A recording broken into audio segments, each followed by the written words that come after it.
very difficult to get hold of Ami Ganatra. She's always traveling. I see her Twitter feed. I see her. She's friends with me on Facebook. She's giving lectures on Hinduism in America, across Europe. But Ami, finally we are here on the sidelines of the Pondy Lit Fest. Thank you for giving us time and giving me time for this interview. I'm very happy to be at the Pondy Lit Fest. This is my first time at the Pondy Literature Festival and extremely elated to be here, especially talking to you. We're glad you're here. Let's dive right in. You are going to give a lecture in a bit about false heroes of Indian history. Can you tell our viewers who those false heroes are? So false heroes, let me qualify what I mean by that. There is a certain narrative of various characters we get in our Itihas, right? We have the Pandavas, we have the Kauravas, we have Shakuni, Duryodhan, Karna, all of those guys. Similarly, in Ramayana, we have Ravan, Shriram, the Vanars, everybody, right? And Valmiki ji, Vedvyas ji have told us the story in a certain way to ensure we get a certain message from all these characters. Over time, what has happened is, for the sake of entertainment, for the sake of creative liberty and probably narrative, political warfare narrative, these stories have been retold in a way that who were clearly called as the not so good guys, the adharmis, for the sake of, adharmi is a better word rather than good or bad. They have been converted into people who we should look up to. So I'll give you an example. There was a recent reel that went very viral of NRN, Narayan Murthy ji, and he was talking about Mahabharata, and he said one character he really learns from is Karna. Now yes, people can learn from Karna, but if we actually go back to Mahabharata, what do you learn from him? You learn from him what to not be, because there are serious issues with him as a character. But the way we see it as, arey bichara, he was a victim and still he kept fighting. And somehow his actions are whitewashed by imposing an intention which we think he had and which was apparently noble, right? Karna is an example, and this is happening to a lot of heroes.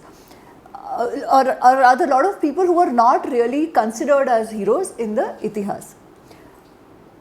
That is what I talk about, because what happens, Deep, is that a civilization is known by the heroes it looks up to, right? Look at what's happening in Pakistan. Look at their heroes. The people who kill others in the name of blasphemy are given a red carpet welcome, right? Now, what will happen of a civilization like that? It's just that, who do we look up to? Do we look up to people who could have been, say, a headmaster ka beta, but goes out and kills people? But is headmaster ka beta hona enough for us to rally behind him? Is that a hero that we look up to, right?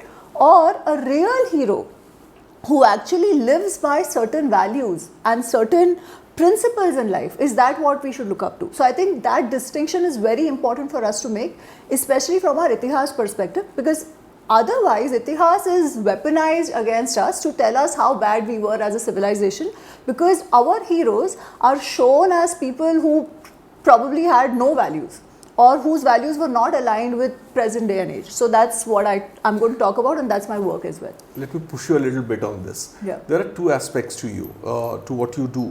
One is you have dug really deep into our epics. And the way you have interpreted them for a modern audience, for modern readership. The other aspect, of course, is the literary side to you. As a literary exercise, if you were to just square the pitch and make a non-hero, an anti-hero, or even a villain become the center stage of the story, as a literary exercise, do you intrinsically have a problem with that? As long as people are honest and clear about what they do. Okay. Again, this thing about making an anti-hero into a tragic hero or something like that, right? Or making him into a hero who was not a hero, has happened in our literature forever. It's not a thing of today. If you see a lot of our Sanskrit plays, they have done that exercise as well. So from a creativity perspective, from a rasa perspective, it's very interesting. Yeah. As long as there is clarity. Now what is happening is, using that creative liberty to say, I am writing an imagination of some character of Mahabharata, but I am going to position it as actual Mahabharata. This is my reading of Mahabharata, right? Or this is my perspective of Mahabharata. I think that is not right. Okay. One should say, this is my fiction using characters of Mahabharata, and that's perfectly okay. That's okay. Absolutely, why Okay. not? But I you feel should like make literature, that distinction right at the beginning. do not push it as Itihas. Don't say that Itihas to likha jata hai. I'll give you the example, right? Like the 300 Ramayana, the whole Yes. issue that happened on 300 Ramayana. Yes. Now, for a long time, we have lived with multiple versions of Ramayana, and it has not been a problem. Why? Because even the Kavis who retold Ramayana, they did it with a lot of bhav and shraddha. Be it Kamba, be it Tulsidas ji, be it Kritiba Soja. There are so many of these, right? There Yes. are so many Kritis on the Ramayana. Everybody had a lot of bhav in them. The idea was never to push a narrative. The idea probably was to push the bhakti of Sri Ram. Right. Now, using that, today we have authors who will write about Ramayana as Aryan Dravidian war. They'll say this is Ramayana is not about dharma dharma. It is only about an Aryan Ram trying to dislodge a Dravidian Ravan. And we are told that also has to be acceptable as history, because Ramayana to bahut hai. You can write whatever you want. Every person writes his own Ramayana. That cannot be allowed, right? You say that, okay, this is how I want to see it, and that's perfectly okay. Say this is fiction. Don't say this is a perspective on the Itihas. It cannot be. Right. Because for the perspective on Itihas, you need to have a base of facts, right? If you change those facts, how can it be? So basic facts you do not want, especially if you call it Itihas. Yes, if, creative people to tamper with. They can tamper with and call it fiction. I have no problem with that. Right. And some very good fiction has been written on this. Yes, we can carry on this, but we're limited by time. So let's come from the false heroes of history to false gods, quote unquote, because it's a very sensitive zone we're entering. There is a concept, if you have heard of it, of Subaltern Hindutva. Have you heard of it? I've heard of Subaltern Hindutva, not necessarily in the positive light. So I would like to know what you mean Subaltern by that. Hindutva was a term that came into prominence after, of course, the BJP came into power. But I personally, read about it during the 2021 Bengal Assembly elections, which the BJP lost. Yeah. It said that the Hindutva should now be tailor-made for the lower strata of Hindu society. So the hopes, the aspirations, and also the difficulties that the subalterns in our society, in the Hindu society face, BJP and the entire right-wing ecosystem, political ecosystem, the BJP, RSS, they should now specifically look at these sections. So that broadly is Subaltern Hindutva. I mean, very honestly, in principle, why would anybody have a problem with trying to understand the aspirations of the lowest strata of the society, right? Understanding their struggles. I think it's important. Only then we can even look forward to a holistic growth in the country. Though, as I said, subaltern in my mind had a negative connotation, largely coming from the Western world, Western lens. Because what is told is that history is usually written by victors, which is the elites of the society. They won, right? And in that, what gets lost is the view, perspective, truth of those who were probably victims of those victors. And hence, those victims need to be heard, and that is subaltern. And even in that, I don't have a problem in principle. It is important. If you see within our country as well, right? India, in fact, is one of the best examples of that. We have so many different communities. They have their own ways of worships. We have never called anybody false god. In fact, if you see that we have so many Kula Devatas, right? Some are within the pantheon of accepted gods. Some are not necessarily that. But if you see the journey of the Dharma as well, it has always been very inclusive. Now, let me give you a very tangible example. I get asked this a lot as well. We have Khatu Shyamji, who's worshipped in Rajasthan. Hugely. Rajasthan, Gujarat, right? And he's considered barbaric. Yeah. And it is said that he got his position due to Krishna. Yeah. He was there during the Mahabharata war. Now the Itihas itself doesn't talk about it. Okay, you don't find any mention of Barbari in Mahabharata. There is some mention later on in Skanda Puran, but not in Mahabharata at all. Does that mean we say that no, discard Barbari or discard Khatu Shyamji because we don't find any mention of it? No, right? Inherently, the Indian culture, the dharmic, the Hindu culture has been very inclusive. They have included every section of the community which along with their gods or along with people, icons they looked up to.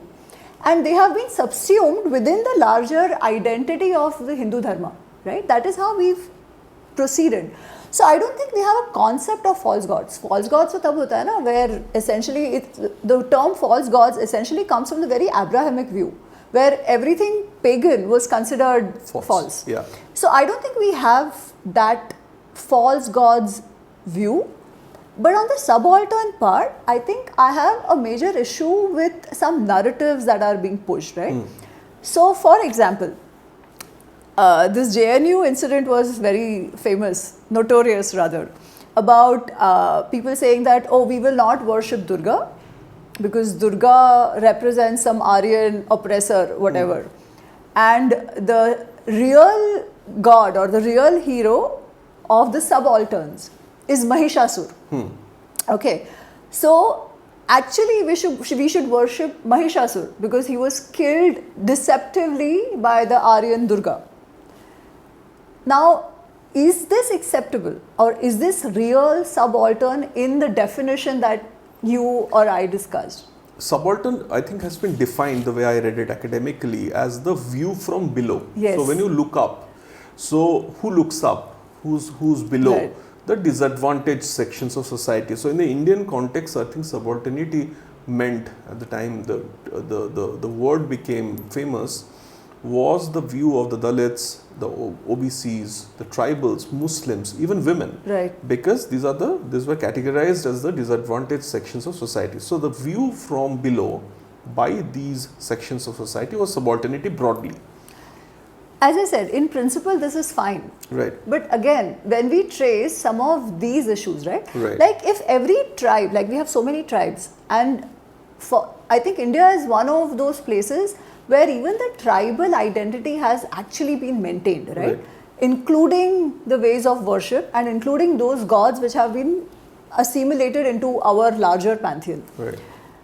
But then, if suddenly a story like this comes up, like Mahishasur becoming god and Durga becoming the villain, is it really coming from the bottom is what we need to ask, or has it been superimposed by other influences, political, ideological influences? And there I would differentiate between real subalternity, if we can, and be very careful about such narratives, because such narratives are not meant to understand the struggles of that strata.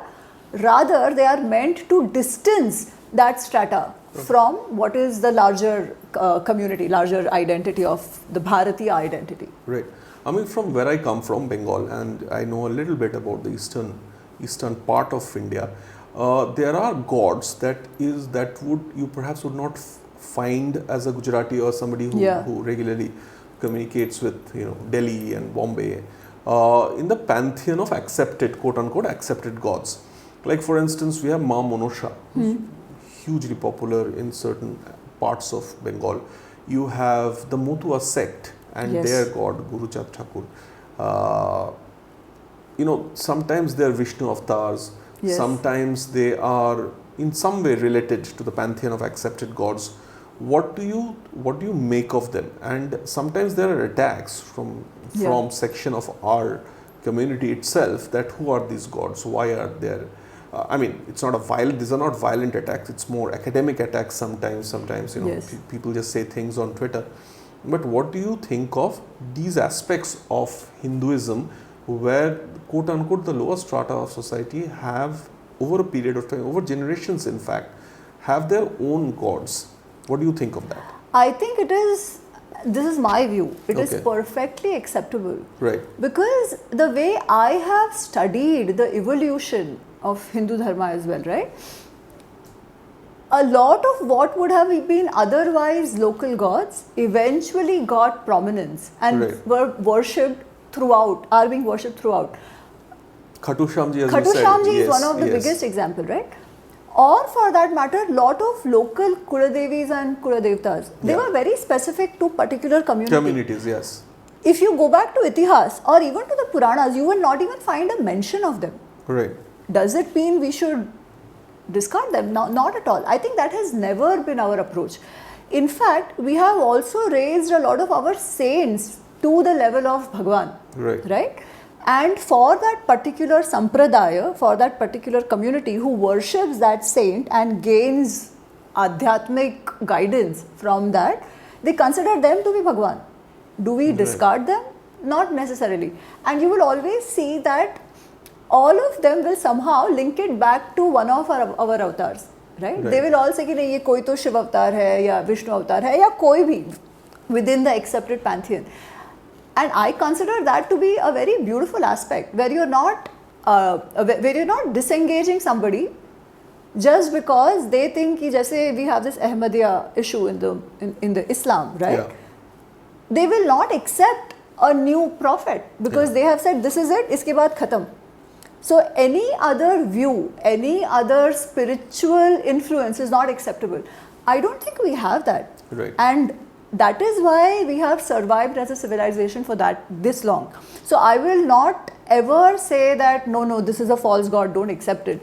As long as the thought is inclusive in the sense that I worship this, but that doesn't mean I call your god false god. Right. And I think that has never been, right? Right. Even if the what you mentioned in the Motua tribe and all, they are not going to say कि भाई आपके भगवान गलत है, No, they right? won't. They will worship that also. They'll rather say हमारे भगवान है वो actually some kahani will come. Yeah. Where they'll say, oh, we get legitimacy actually from your Itihas Puran. Right. This is how all local stories also go. Yes. That is why we have so many mandirs. And in fact, this happens a lot of times. People, if I'm visiting places, they'll say, ma'am, यहाँ पे ना एक मंदिर है जहाँ पे पांडव आए थे. ठीक है. Now, if you trace it historically, like very strictly historically, you will not find any such mention. Probably वो लोग कभी गए भी नहीं थे वहाँ पर, ठीक है? But it doesn't matter. It is the Shraddha which is linked to that place. And what we also believe, right, that we say Bharat is a sacred geography.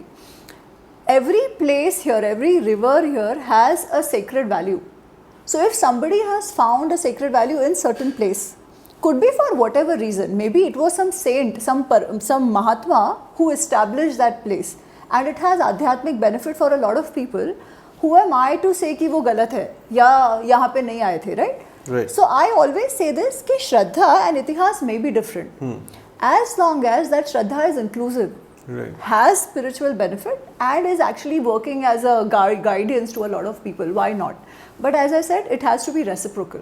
Right. It can't be that somebody calls our god false gods Right. and says कि नहीं यही तरीका है, this is the only way. We have never had that. So I think that's our beauty and we should maintain that. Right. I mean, we could go on. Yeah. Hinduism, among many other things, is also a sea of wonderful stories which you tell so Absolutely. wonderfully. But thank you for giving us time. Thank you. Thank you, Deep. Thank you.